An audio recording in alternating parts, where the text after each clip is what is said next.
For those of you who don't know, before I came to the ministry full time, God brought me, I will say God brought me because I went kicking and screaming.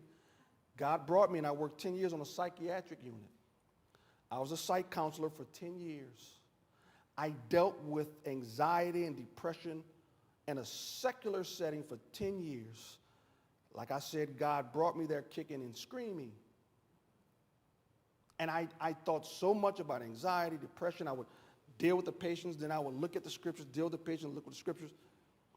And after 10 years, I was absolutely convinced of this one fact. Only God can heal the soul. Only God can do this. So when he says, let's deal with this thing called anxiety, and then he says, let's consider, let's think about it. One of the things, if you think about it in totality, every feeling you have rests upon facts that you believe. The genesis and the source of feelings of the heart,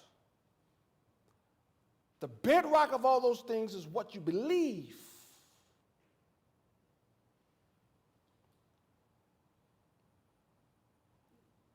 I had a patient many years ago who thought she was the ugliest woman that ever walked the earth. The reason why I remember it, the funny thing about it is all the males on the unit was hitting on her because of worldly, she was very attractive.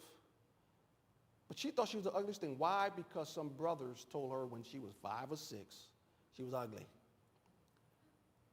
That led to depression.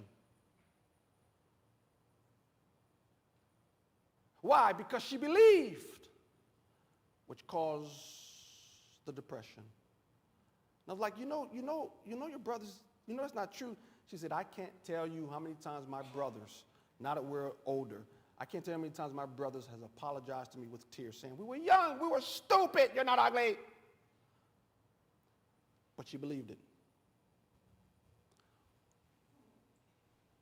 which caused the emotional turmoil.